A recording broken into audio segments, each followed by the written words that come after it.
ജാതി വിവേചനം എന്ന് പറയുന്ന പ്രത്യേകം അതൊരു വകുപ്പാണല്ലോ. 1989 വകുപ്പാണ്. അട്രോസിറ്റീസ് അഗെയിൻസ്റ്റ് ദളിത് എന്നുള്ളൊരു സാധനമാണ്. അതനുസരിച്ചൊരു കേസ് ഫയൽ ചെയ്യാൻ ആണ് അവർ ചോദിക്കുന്നത്. അവരാദ്യം ചോദിച്ചു, നിങ്ങളെ ജാതിപരമായി അധിക്ഷേപിച്ചോ, ജാതിപ്പേര് വിളിച്ചോ, ഇങ്ങനെ കുറച്ച്. പുള്ളി പറഞ്ഞു, ഇല്ല, ഇല്ലാത്ത കാര്യം ഉണ്ടെന്ന് പറയുന്നത് ശരിയല്ലല്ലോ, പിന്നെ എന്താണ് പ്രശ്നം? അതിന് കേസെടുക്കണമെങ്കിൽ പോലീസുകാർക്ക് അത് ചോദിച്ചേ പറ്റൂ. ചുമ്മാതെ കേസ് അവർക്ക് എടുക്കാൻ പറ്റില്ല. അതുകൊണ്ട് അവർ ചോദിച്ചു. പുള്ളി ഇല്ല എന്ന് പറയും. പുള്ളി തന്നെ പറയുന്നതാണ്. അപ്പം ഇല്ലെങ്കിൽ പിന്നെന്താണ്? അതെനിക്ക് തോന്നി, എനിക്ക് ഫീൽ ചെയ്തു. ഓക്കെ, എനിക്ക് ഫീൽ ചെയ്തു എന്ന് ഒരാൾ പറഞ്ഞു കഴിഞ്ഞാൽ, ഈ പോക്സോ, സ്ത്രീകൾക്കെതിരെയുള്ള അതിക്രമം, ദളിതർക്കെതിരെയുള്ള അതിക്രമം പോലെയുള്ള എല്ലാ വകുപ്പിലും തെളിവതാണ്. എനിക്ക് തോന്നി. അത് കേസ് നിലനിൽക്കുമെന്ന് വെച്ചാൽ കേസ് നിലനിൽക്കത്തില്ല. പക്ഷേ കേസ് എന്ന് പറയുന്നത് തന്നെ കേസാണല്ലോ. അതായത് വാദിയാണ് വിധിക്കുന്നത്. വാദി വിധിക്കുന്ന കേസാണിത്. അത് എങ്ങനെയാണ് നിയമമാവുന്നത്? നിയമവ്യവസ്ഥയിൽ എന്താണ് നമ്മൾ? വാദി വരുന്നു, പ്രതി വരുന്നു, വാദി കാര്യം പറയുന്നു, പ്രതി കാര്യം പറയുന്നു, എവിഡൻസ് വരുന്നു, ഡോക്യുമെന്റ്സ് വരുന്നു, ജഡ്ജി പുസ്തകം നോക്കി വിധി പറയുന്നു. ഇതല്ലേ നിയമവ്യവസ്ഥ. ഇവിടെ അങ്ങനെയല്ല.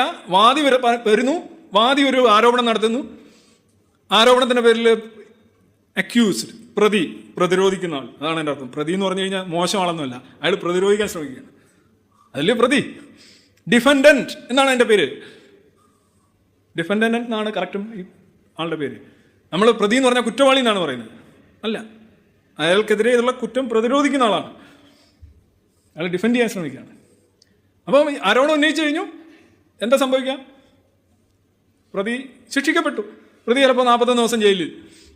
അയാളുടെ വീട് പോയി, കുടി പോയി, മക്കളെ നോക്കാൻ പറ്റില്ല, കുട്ടികളുടെ മുഖത്ത് നോക്കാൻ പറ്റില്ല, പുറത്തിറങ്ങാൻ പറ്റില്ല, ഫേസ്ബുക്ക് തുറക്കാൻ പറ്റില്ല, എല്ലാം തീർന്നു. കുറെ കഴിഞ്ഞ് പറഞ്ഞ് അത് വ്യാജമായിരുന്നു.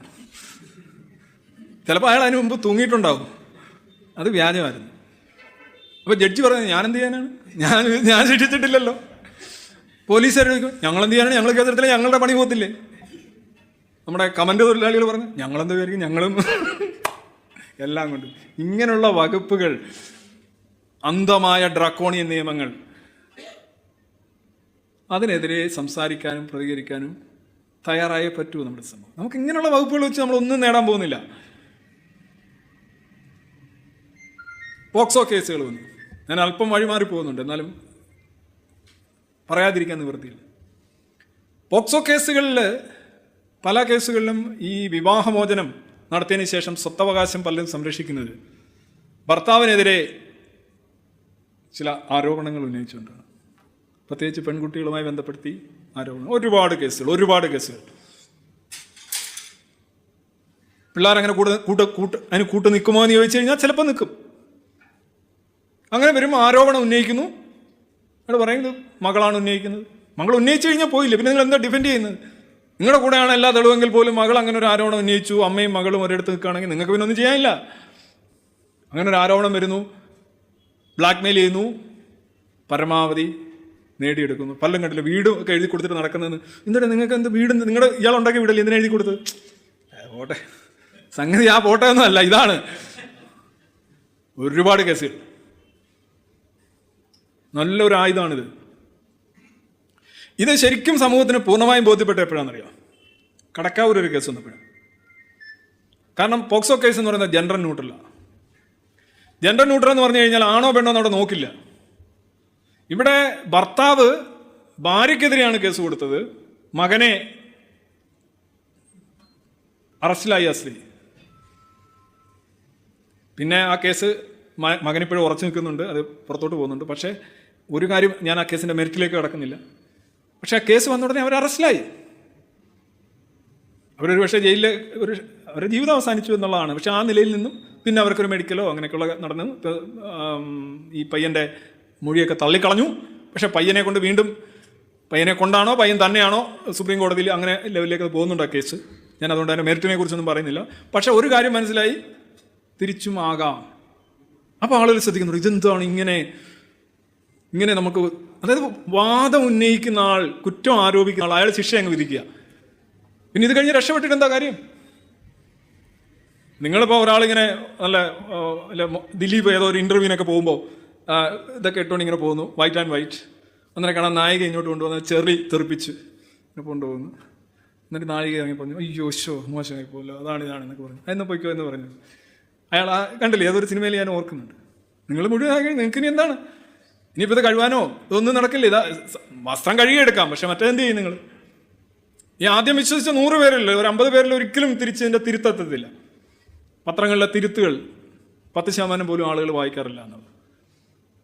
ആദ്യം നിങ്ങൾ മരിച്ചു എന്ന് പറഞ്ഞൊരു വാർത്ത കൊടുക്കുകയും പിറ്റേ നിങ്ങൾ മരിച്ചില്ല എന്ന് പറഞ്ഞൊരു തിരുത്ത് കൊടുക്കുകയും ചെയ്ത് കഴിഞ്ഞാൽ 90% ആളുകളും നിങ്ങൾ മരിച്ചു എന്നായിരിക്കും സങ്കല്പിക്കുക.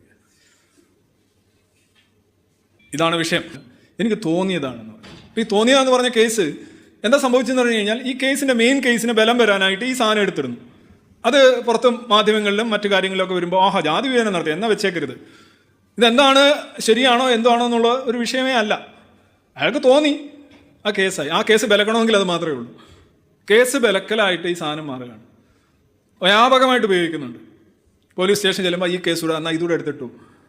ചിലപ്പോൾ നമ്മൾ രണ്ടുപേരും തമ്മിലുള്ള തർക്കമായിരിക്കും, ചിലപ്പോൾ ഒരു വണ്ടി കൂട്ടിയിടിയായിരിക്കും, അല്ലെങ്കിൽ എന്തെങ്കിലും ഒരു ഇതായിരിക്കും. പക്ഷേ നമ്മൾ സുഖമായിട്ട് വീട്ടിൽ പോകും, പിറ്റേന്ന് വരുമ്പോൾ കാണാം ഇത് വകുപ്പ് വേറെയാണ്. ആളുകൾ പറയില്ല ഇത് വകുപ്പ് വേറെയാണെന്ന്. അങ്ങനെയാണ് ഇത് വരുന്നത്. ഇത് പിന്നെന്താ നിങ്ങൾ ഇയാളെ രാജിവെക്കുന്നതോടോ അല്ലെങ്കിൽ ബാക്കി അതൊക്കെ നിയമത്തിന് പുറത്തുള്ള കാര്യങ്ങളാണ്. ഇതേ കണക്കൊരു വയലേഷൻ നടന്നിട്ടുണ്ടെങ്കിൽ അത് ശിക്ഷിക്കപ്പെടണം. അത് ശിക്ഷിക്കപ്പെടാൻ നോക്കുമ്പം ഒന്നുമില്ല, ഞാൻ അത് രണ്ടും കൂടെ ശരിയാവില്ല.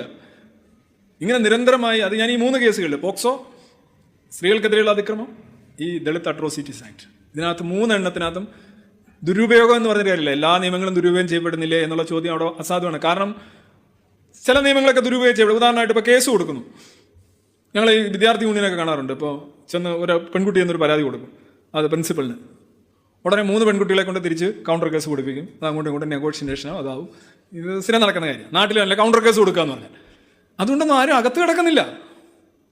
ദുരുപയോഗമാണ്, മിസ്യൂസാണ്, സമ്മതിച്ച് ശരിയാണ്, വ്യാപകമായി നടക്കുന്നുണ്ട്. എല്ലാ കേസുകളും ദുരുപയോഗം നടക്കുന്നുണ്ട്. പക്ഷെ ഇതേ കണക്ക് ക്രിട്ടിക്കലായിട്ടുള്ള സോഷ്യൽ ഡെത്ത് ഉണ്ടാവുന്നില്ല, ഈഗോ ഡെത്ത് ഉണ്ടാവുന്നില്ല, ആ വ്യക്തി അങ്ങ് ഇല്ലാതായി പോകുന്നില്ല. ഈ കേസ് വ്യാജമാണെങ്കിലും നിങ്ങളുടെ എതിരാളികൾ സത്യമാണ് എന്ന് പറഞ്ഞുകൊണ്ട് എഴുതും, ഉറപ്പായിട്ടും എഴുതും. വ്യാജ കേസ് കൊടുത്താലും മതി. അല്ലാതെ ഞാൻ അയാളെ എതിർക്കുന്നുണ്ടെങ്കിലും ഇത് തെറ്റാണ് എന്ന് അത്രയും പറയുന്ന എതിരാളികൾ കുറവായിരിക്കും. നിങ്ങൾക്ക് ഇത്രയും ബോധമുള്ളവനാണെങ്കിൽ നിങ്ങളുടെ എതിരാളി ആവാനും സാധ്യത കുറവായിരിക്കും. അപ്പോൾ അതാണ് ഈ 3 കേസുകളിൽ പലപ്പോഴും